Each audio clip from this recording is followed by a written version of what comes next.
two questions. First, what happens to mentoring and to learning on the job when employees no longer work together in the same location? Second, and related, how does the rise of remote work affect productivity in the near term and over time?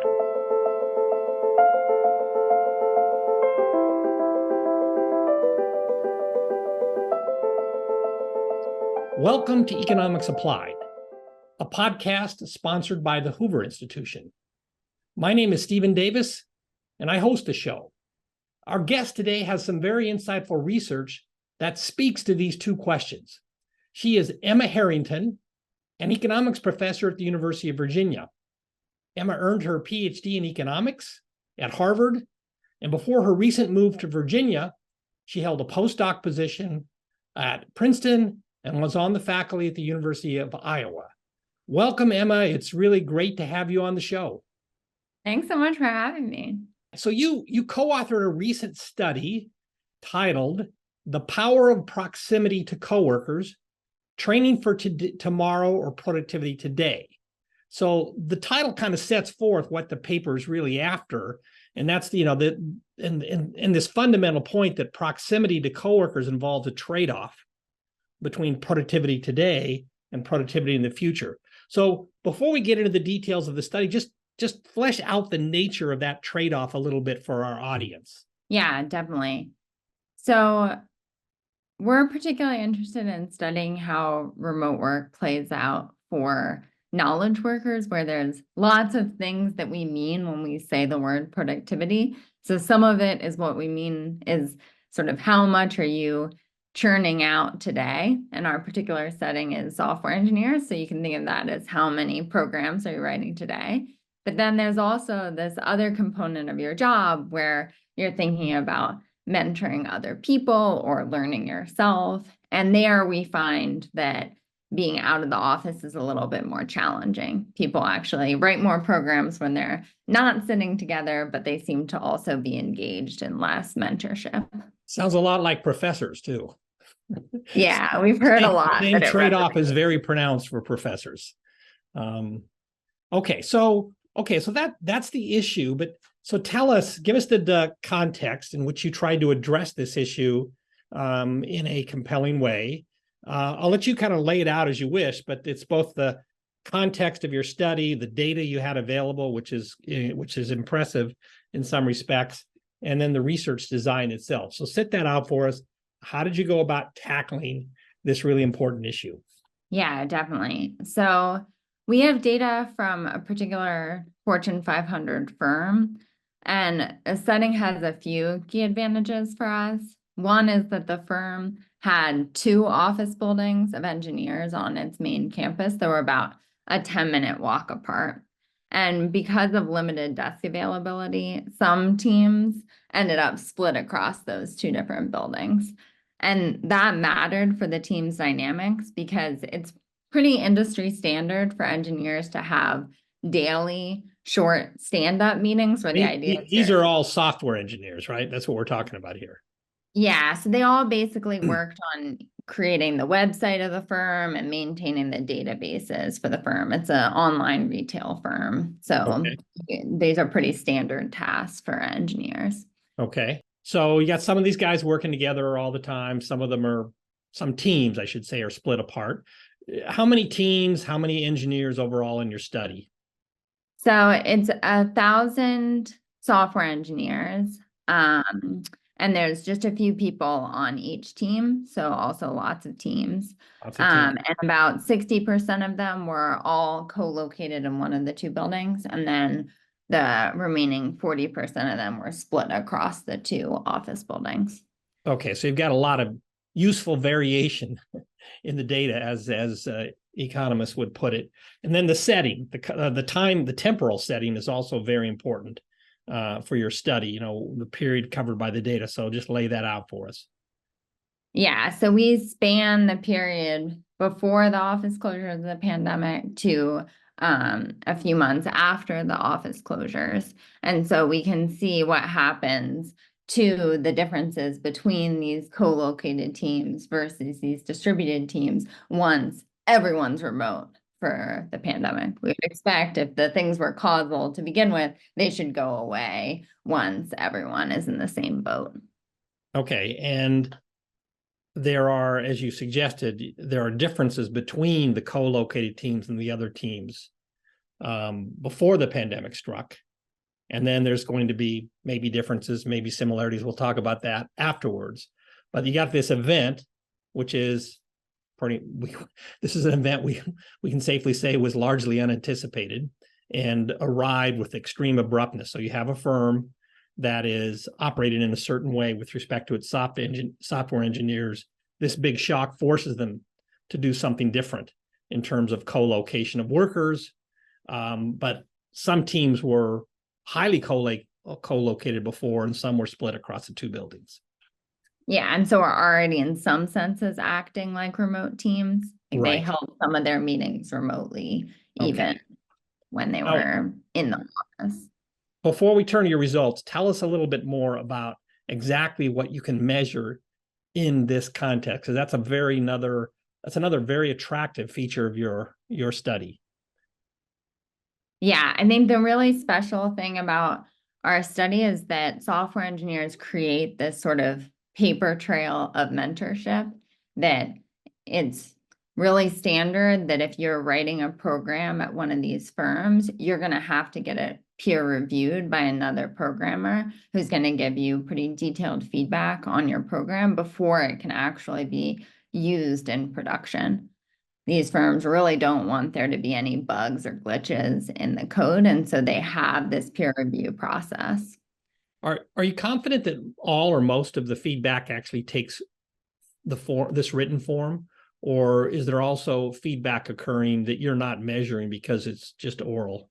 So I think our setting means that a lot of it is captured in the code review process, because part of it is that they want documentation for the reasons why there were changes to the program. So there are some references to conversations that occur outside the system, so we can directly see things like references to Slack conversations, and those go in sort of the same direction as our main results.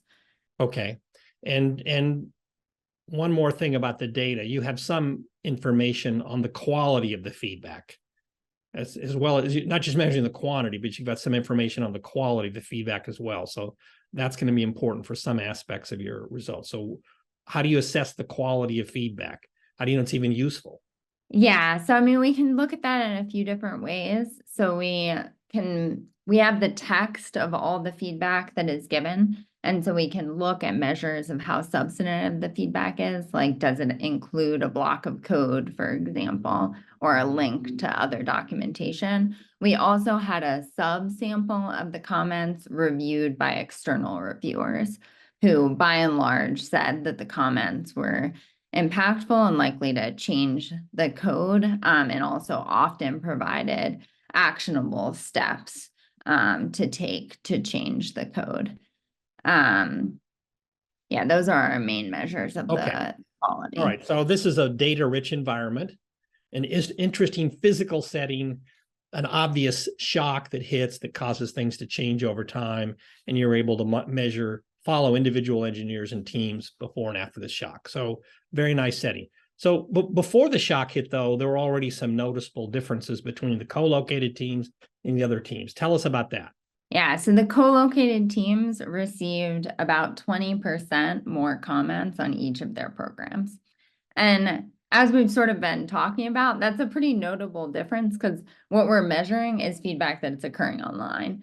So to the extent to which there was some feedback that was occurring face-to-face, presumably that would be easier if you were co-located. So we're likely providing a lower bound on how big the differences in mentorship are between these co-located and distributed teams. Okay, and to what extent is the feedback going from senior people to junior people as opposed to just horizontal people at roughly the same experience level within the firm? There's some of both. The effects of proximity seem to be really concentrated among feedback received by junior people and feedback given by senior people. So some of the sort of horizontal feedback that happens, but it doesn't seem to be as sensitive to whether you're co-located or not. Okay. I think some of that may be because of the underlying mechanism, that some of it is because it's important to be co-located in terms of feeling comfortable asking for additional feedback. And maybe if you feel like you're in a peer situation, you feel comfortable doing that even remotely. Or the flip side of that is the senior person may be more comfortable saying, not providing feedback when they don't have to see the person in the hallway.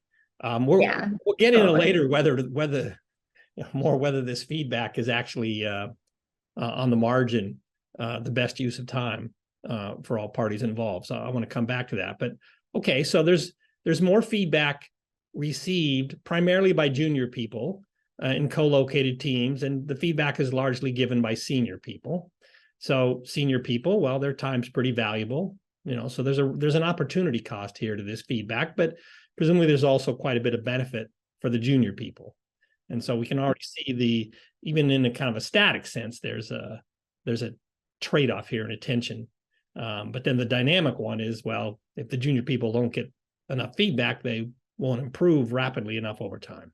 So then the pandemic hits, played out for us. What happened? So feedback in general declined across the board, but it declined much more for engineers that had been co-located with their teammates than engineers who are already distributed, and in some senses already acting a bit like remote teams. And so basically that whole difference between those co-located teams and those distributed teams when the offices were open disappears once everyone's. Okay, so it completely disappears, but how much does the overall decline, say, for the teams that were originally co-located? How big is that decline? I mean, it's pretty enormous. If you include, so like the gap goes away, and then also you just have a secular decline across the board. So I think if you added it all together, it would be like something on the order of a third of the feedback disappears. Now, it's unclear exactly how much you want to think of that as all being a causal effect of proximity, because you do have the pandemic going on. And so you might think that there's other shocks to these engineers. That's not just because of the loss of proximity. But were they okay? So if they were, for example, highly stressed by the pandemic, their overall work effectiveness might have diminished. Right? Is that kind of you have in mind? Okay, but what happened to their overall code production though in the wake of the pandemic? Did that go up or down? So overall, it went down a bit, but it went down overall, but it went down by more for the people who had been previously across the two buildings than people who had been on one building teams.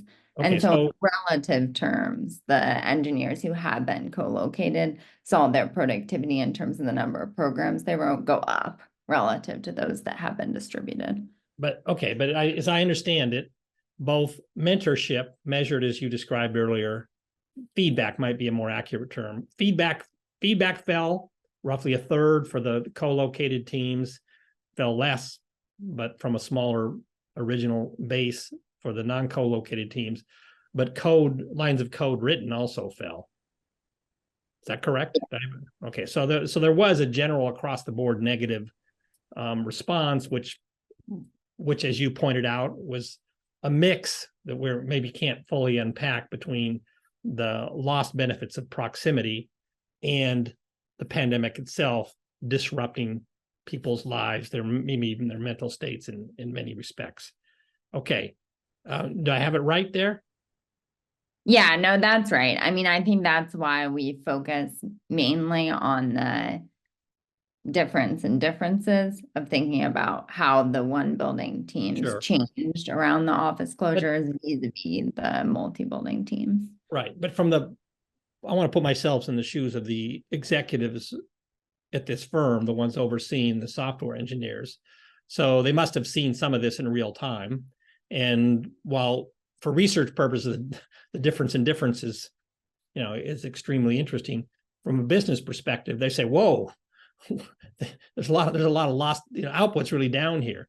Now, how did they react, or did they react to this in near real time? What did they say? What did they do? I presume you've talked to them about this. Yeah, we have talked to some engineers at the firm.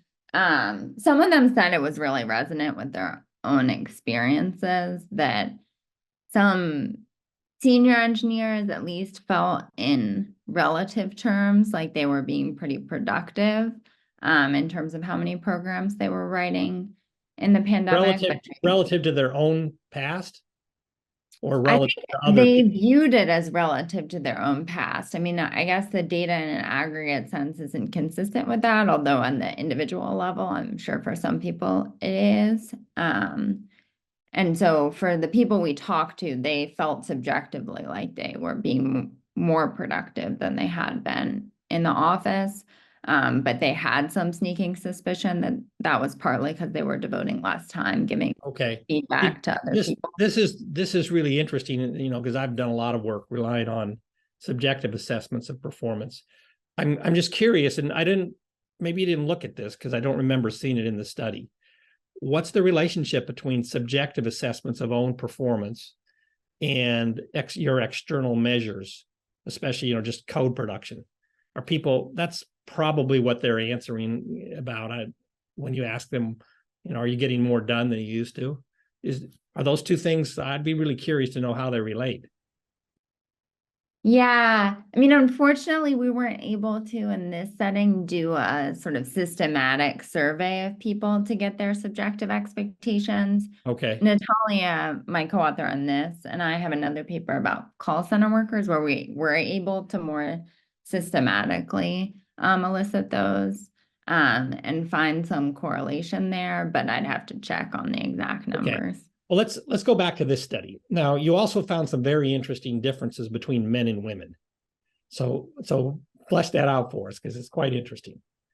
Yeah, so we find that the trade-offs from proximity are much more acute for women. So it seems to be more important for junior women's feedback, the feedback they receive, to be co-located with their colleagues, and also more taxing for senior women's time to be sitting near their junior colleagues. So for senior women, it seems like they have a really big loss of output from sitting near their coworkers.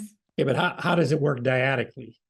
So is it that junior women are getting a lot more feedback from senior men when they're in proximity, or from senior women, or both? Both.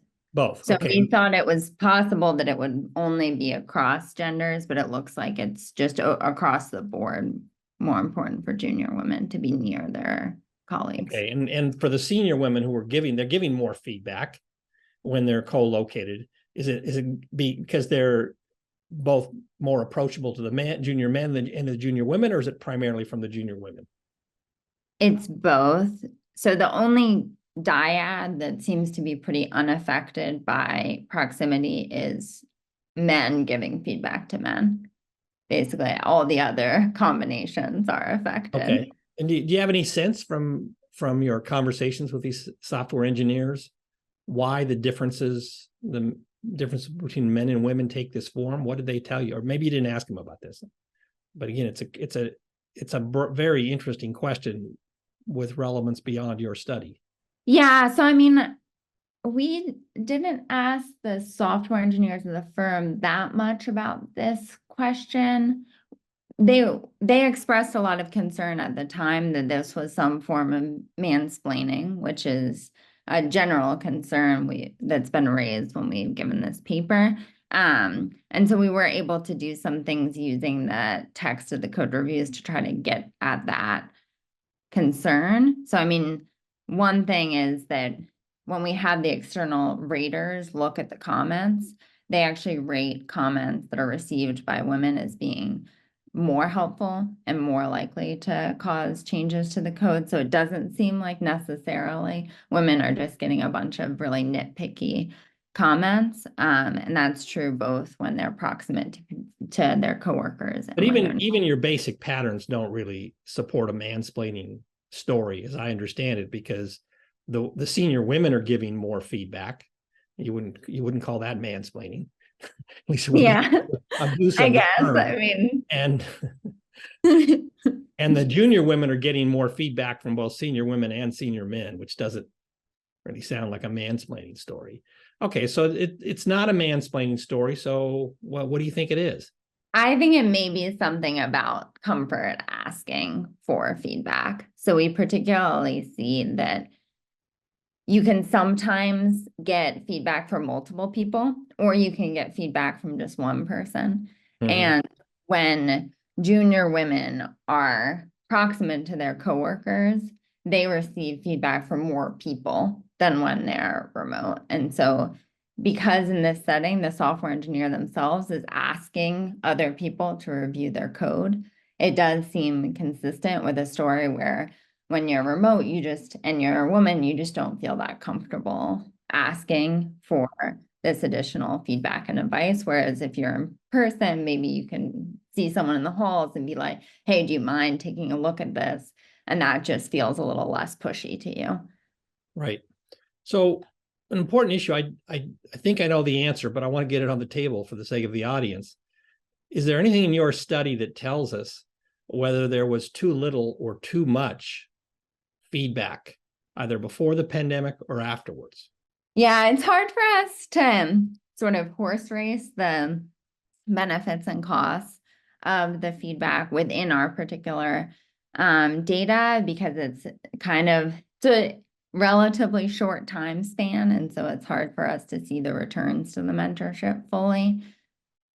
From the individual's perspective, it's useful to get the feedback and mentorship in terms of downstream pay raises, and also Sure, but feedback is by definition a bilateral transaction, or not transaction, exchange. It's a bilateral exchange. So if we're going to come up with some notion of whether there's too much or too little, we got to at a minimum account for the two parties involved directly in the feedback. We may want to account for the firm as an overall organization as well, and external parties. But I just think it's important to understand, and correct me if I'm wrong, we don't know whether there was too much or too little feedback.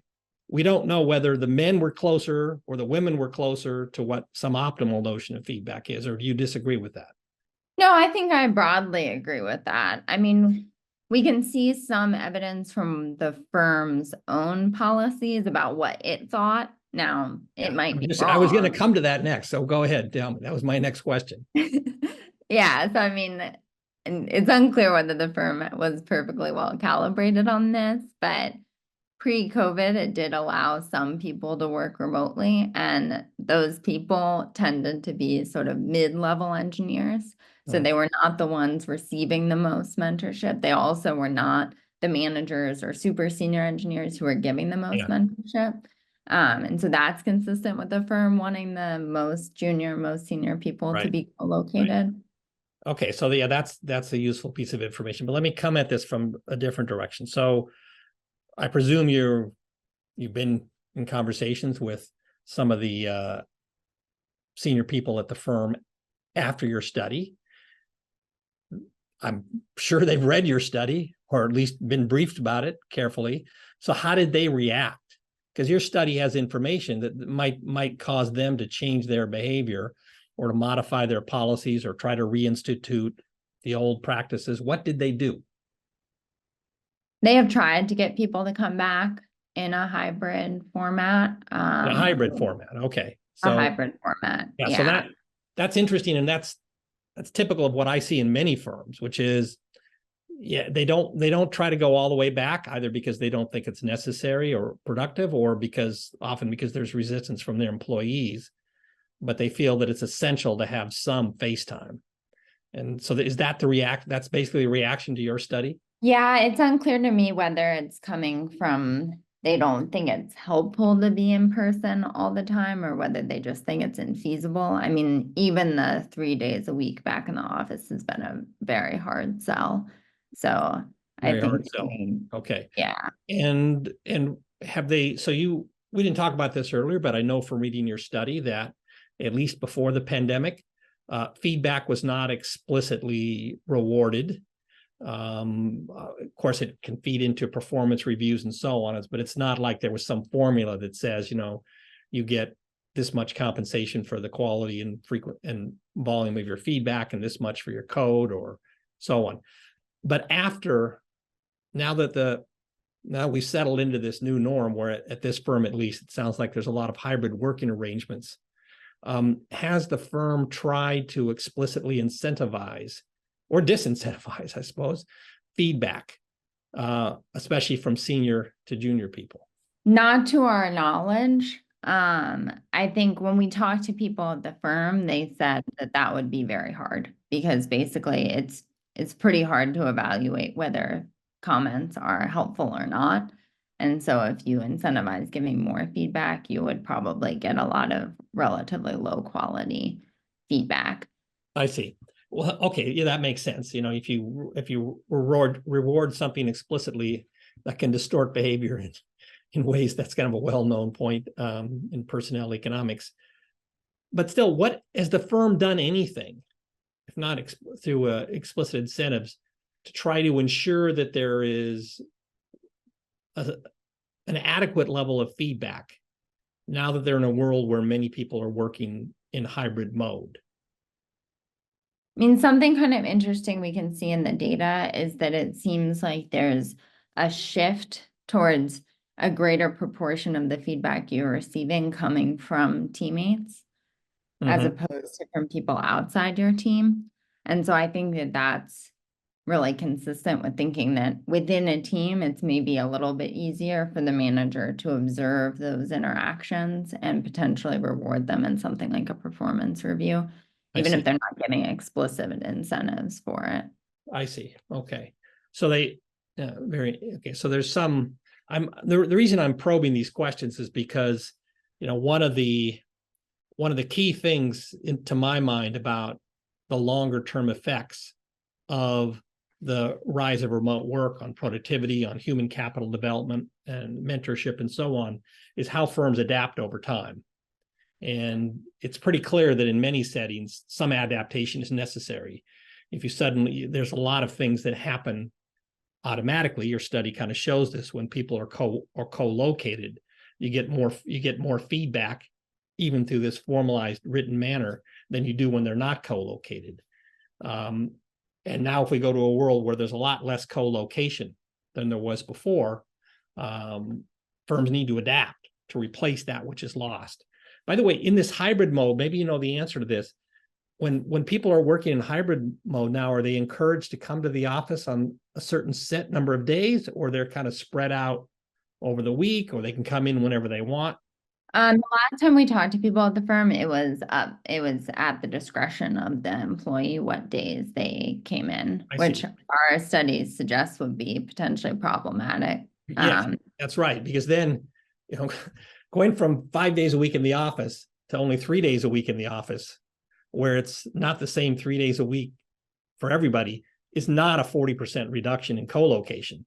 It's much bigger than a 40% reduction in co-location. Yeah, and our study would suggest much, much bigger, because we find that even having one teammate in a different building in our setting or remote, it changes the interactions between coworkers who themselves are actually in the office together. And we think that that's because if you just have one guy who didn't come in that day, you need to have your meeting online. And so then you don't have the schmoozing on the way to the meeting and the way back from the meeting, and it just changes those dynamics. So tell us a bit more about exactly what you found in this regard. So John's home today. His 4 or 5 teammates are in the office, but they got to get on a Zoom call with John. So what does that do, according to your analysis, to current code writing and the extent of mentorship? Yeah, so we find most of our analysis on that have focused on the mentorship aspect of things, and we find that about a third of the effect of being on a team that's all in one building versus a team that's distributed across the 2 buildings comes actually from the spillovers of having a distant teammate on the interactions between people who are in the same building. We That, can see that basically if Tom and Susie are in the same building, but John is in the other building, Tom and Susie are likely to exchange less feedback than if they were on a similar team that was all co-located. right. So that's a pretty big effect. And it suggested much of the informal interaction among co-located people was actually taking place right before or right after or during the meetings, the physical meetings themselves.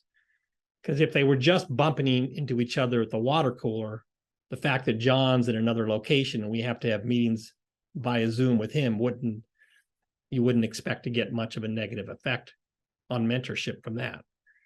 So, okay, so that sounds plausible to me, but then kind of reinforces a view I had already. I wanted to get your reaction to it, which is if you go from a world in which everybody's coming into the office 5 days a week to one where there's hybrid, especially if it's people choosing their own times to be in the office, you really got to replace the old informal social interactions that took place with something else. And in your context, this would be a way to overcome those social inhibitions the junior person might feel in asking a senior person for feedback. So does this firm, are they making more efforts? Like, is there a Wednesday night drinks or something? I don't know what it might be, but some way to encourage more social interactions when people are actually in the office, so that these productive exchanges will flow more readily. Yeah, we haven't talked to the software engineers at this firm in a while, so I'm not entirely sure what the state of the art is for them. The last time we talked to them, they were really struggling to get people back into the office, even 3 days a week, whichever days they chose. And so it was a ways away from them instituting additional Well, maybe, things. okay, maybe there's a future study coming. I'd certainly like to see it. It's got a future study that is focused on how does your organization in particular adapt? It sounds like they might be settling into some kind of hybrid working arrangements, but how are they adapting other aspects of the work environment, including the extent of socializing, in order to mitigate some of the costs associated with less co-location? I think that's a really important question for the long term. Yeah, I agree. I mean, I think something also additionally that's interesting that we can see in the data that we have is that there's some suggestive evidence the firm shifted its hiring practices. So pre-COVID, it hired a lot of new grads who didn't have a lot of experience as engineers and were quite young. And then when the office is all closed, it shifted towards hiring more senior engineers. And there's lots of reasons that may have happened, but I think one interpretation is that when it was hard to facilitate that proximity, it wanted to sort of buy talent rather than build it. And so I think if you don't have these successful strategies to potentially facilitate those mentorship relationships, firms may just change who they want to hire. Right, which could have implications for the wage structure and the wage tenure profile and so on. So, anything else you want to tell us about your study that we've kind of any other key points that we've neglected or overlooked so far in our discussion? I think we've really covered the main takeaways of the study. Okay, great. Well, we will put a link to your study on the episode website at the Hoover Institution, so people can check it out. And Emma has lots of other interesting research too that we didn't have time to get into today. You might want to check that out too, including the call center study that she mentioned. It's one of the better known studies in this area and rewards a careful look. So thanks so much for Emma. It was lots of fun to chat with you about this work, and we're really delighted you could join us today. Yeah, thanks so much for having me. Okay, take care. Bye.